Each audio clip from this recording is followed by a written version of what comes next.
Fanatics Worldwide. Ayan, so gusto ko magpasalamat po sa mga taga-suporta ko. Especially sa mga OFW, maraming salamat po. So, antabayanan niyo po kami dyan sa Japan at saka sa Dubai. Ayan, soon. May mga inaayos lang po kami. So, ngayon, may tutulungan tayo. Gusto ko magpasalamat kay ate. Nakakakilig kasi talagang inaabangan daw niya ako palagi. Every morning, pinapanood daw nila ako ng pamilya niya. Sobrang nakakataba ng puso. Isa yun sa mga dahilan kung bakit talaga hindi ako nagsasawang tumulong. So, handa ka na, te? Kailan ang birthday mo, ate? June 14 po, 1966. Okay.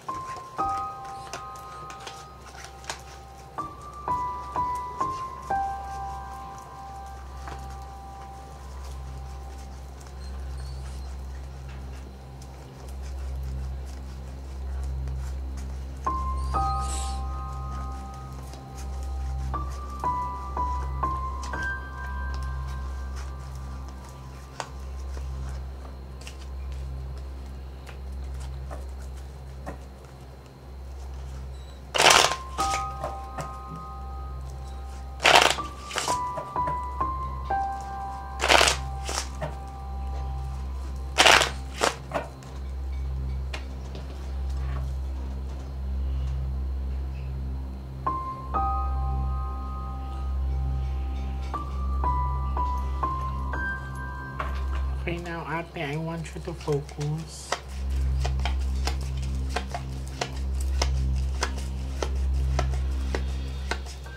I want you to pick one card. Thank you. So, ikaw po ito. I'm hoping that this is a red card.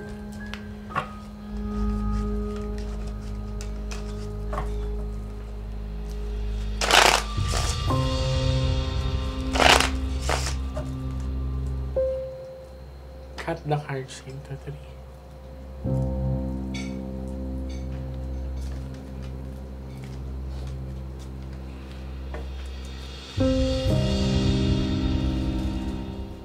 Kuha ka po ate ng 7 cards. So, total lagay niyo po dito.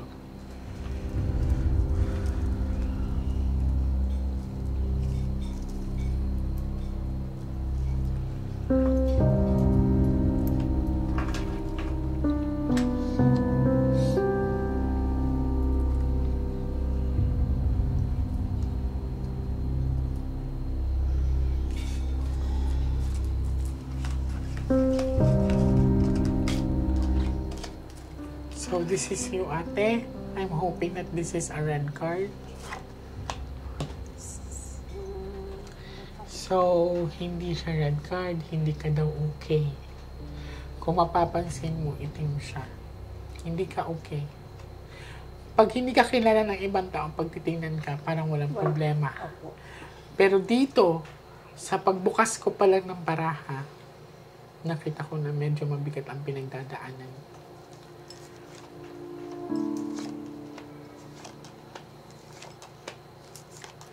Damay pati anak mo, te. Ayan, oh. Asan partner mo? Nasa ano po, dyan sa hintayan. I see. Wala ka din bang nararamdaman sa kanya or wala din ba siyang sinasabi sa inyo? Kasi parang chain kayo. Ito couple kasi to. Pero sa pinapakita sa akin dito, isang malaking bagay ang may kinalaman sa pera or property kung saan nagsimula ang tinatawag na chain na nararamdaman ni ate at ng family niya. Yun bang parang may humihila sa inyong pababa, ate? Totoo po yan.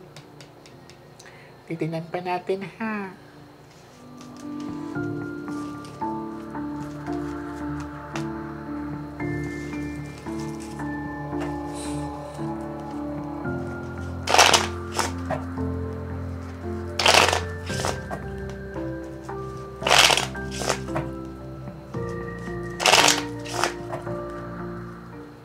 Cut the cards into 3.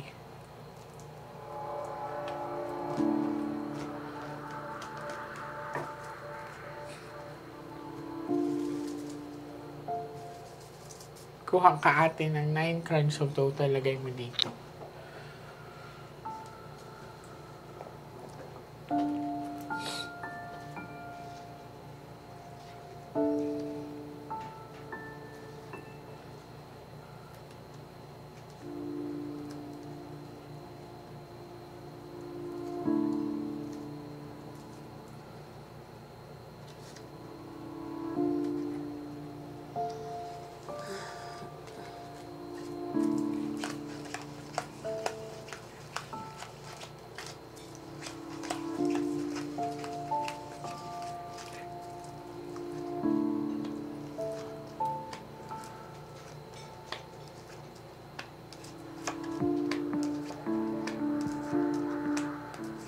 Ilan anak mo lalaki, te? Siya lang po, pero marami na po akong ipinagbuntis. Nanalaglag. Opo, kasi pagka po buntis ako, dinudugo ako. I see. Sa pinakita sa akin dito, ang swerte ka, kuya. You're a miracle baby ka. Nakasurvive ka. Sa pinakita sa akin dito sa baraha, malinaw na merong condition sa ate, special condition or yung tinatawag na unique condition. Kasi 8 is a lucky number. Actually, may kinalaman talaga dito ang property or yung mga pamana-pamana. Sa pinakita sa akin dito, it's supposed to be na meron talagang anak si ate ng mga lalaki mga. And sa pagbubuntis niya is itim. So, yun nga, confirm kay ate na nawawala ang bata, nalalaglag ang bata. No? Si ate, hindi ka pwedeng ma-stress sa ate talaga. Hindi. Kasi may part talaga sa katawan mo na talagang nagdudugo lang. Hindi mo napipigilan yun. So, si ate ay nagkakaroon ng nose bleeding. Gaano kadalas po yan? Since po nung nanggaling ako dito, Medyo at least na. medyo po. Tapos po yung masakit dito sa ulo ko na parang may nakatusok na kutsilyo, bihira ko na lang siyang maramdaman. I'm very happy. Kinikilabot ako. Don't worry, ate, nandito ako, ha? So, sa pinakita sa akin kay ate is that hindi siya pwedeng may stress. Kasi nag-nosebleed siya na hindi niya na napipigilan. Gaano kadami ang dugo minsan, ate? Kung isang tasa, kalahating tasa. Oh my God, gano'ng kadami. Buo-buo pa po yun. Hindi ka ba nasasalina ng dugo dahil dyan? Madalas nga po ako sa ospital. Noon pong magpunta ako dito, pasalin na po ako noon ng dugo kasi mababa ang hemoglobin ko. Nung pagkagaling ko po dito, pinakiramdaman ko yung sarili ko, okay. Tapos po, nung magpa-check up ako, magpa-laboratory ko, mataas po ang hemoglobin ko. Oh my God, ate. Opo, totoo po yun. So, nung hinawakan kita? Opo, yun nga po sinasabi ko, nung hinawakan niyo ako. Nung hinawakan niyo ako. Kaya nga po, tuwan-tuwa ako lagi eh. Ang laki ng pagbabago nung hinawakan kita, ate. Nakakaiyak kasi hindi kami nang-usap ni ate sa pagbabago sa nararamdaman niya. Nung hindi pa siya nakapunta sa akin dito, gaano kadalas yung eksena niyang dumudugo? Ay, madalas po. Madalas po, halos, Niyak-niyak. Madalas po yan, madaling araw, 12 a.m. Oh my Dahil po God! night shift ako, lalabas po siya sa kwarto. So, madami ng dugo sa ano niya. Oo. Yung nakakaubos po ako ng tissue isang bundle eh. Oh my God, ate. Pero salamat ako. So, kuha tayo ng 12 cards. May gagawin pa ako sa'yo. Kaya huwag ka matakot, ate. Ha? Ayoko po kasi mapare sa mga kapatid kong nawala eh. Hindi. At hindi ako papayag, ha? Na magiging isa ang kapalaran ninyo. Kasi po kawawa naman yung mga anak ko at saka mga pamangking ko na iniwanan ng magulang eh. So, meron kang kapatid na same condition sa'yo, na same ang pagkamatay nila. Oo. Na dumudugo din yung ilong nila. Oo. Okay.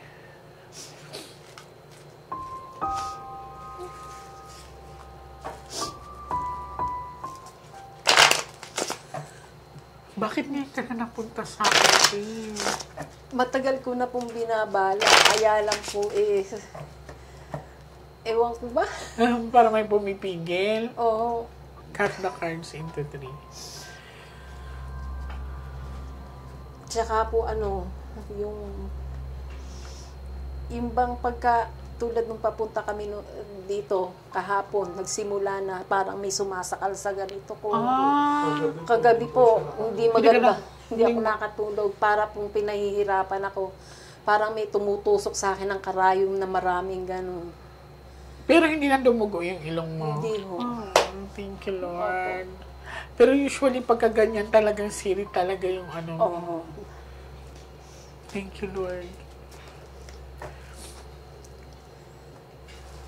Kuha ka ng last 12 cards of total. Huwag ka magmadali, ate, ha? Okay? Ipagdasal natin na hindi lumabas ang bad luck card. Thank you. Last 12 cards.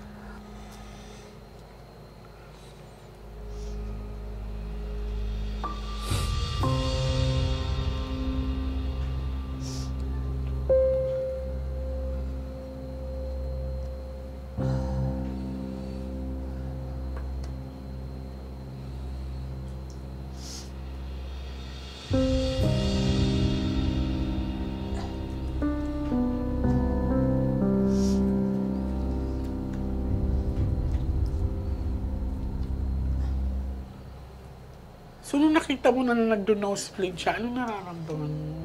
Siyempre po, natatakot po ako kasi pagka po ganun, minsan po sinasabayan pa po na hindi siya Hindi makahinga. po ako makahinga. Para daw pong may nakatagan po Sa dibdib niya. Kaya po, sabi ko, dadalhin na ba kita ako sa ospital? Pero yung examination ng mga doktor sa kanya, it's negative. Lahat Negative. po. Lahat. po ng sinasabi ng doktor, puro po mga parang, kumbaga po, parang speculation po, kinakailangan pa po i-test ng Okay. So, hindi rin talaga nila sure kung ano ang nangyayari Oo. kay ate, So, kung bakit meron siyang pagdudugo sa ilong niya Oo, na. tapos pagka nagpa-laboratory naman ako, meron pa nga po silang ini-request sa akin, 3 beses yun. Libo ho ang halaga, nasa 22, 35, 33,000. Kumuha po ng dugo ko, ikinulture, dinala sa Canada. Ay, ang grabe. Pagbalik po dito, negative. lahat po maayos. Lahat po maayos sa akin. Yung CT scan ko, yung wala naman pong makita sa ulo ko na damage. Pero sumasakit siya, parang may nakasaksak. And then one time po, nung na-hospital po siya, nung parang po nag-50-50 po siya, sinasabi niya po sa akin na meron daw pong parang ginigising niya po ako. Meron daw po sa kanya nakabantay. I see. Hindi bantay yun, baka nakaano sa'yo yun ate. Okay, success. Everything will be okay. Lumabas ang diamond. Ipanatag mo yung kalooban mo, ate. Walang death card, hindi ka magagaya sa mga kapatid mo. Ha? No. Hindi. Gusto ko pa pong mabuhay ng matagal kasi yung mga anak ko tsaka mga pamangkin ko, kawawa. Naawa po ako sa kanila, lalo na po dito, nagtsatsagang magtrabaho, magpuyat, para po may pangbili ko ng gamot. So, ipanatag niyo yung kalooban niyo. I want you to close your eyes. Pikit ka, te, ha?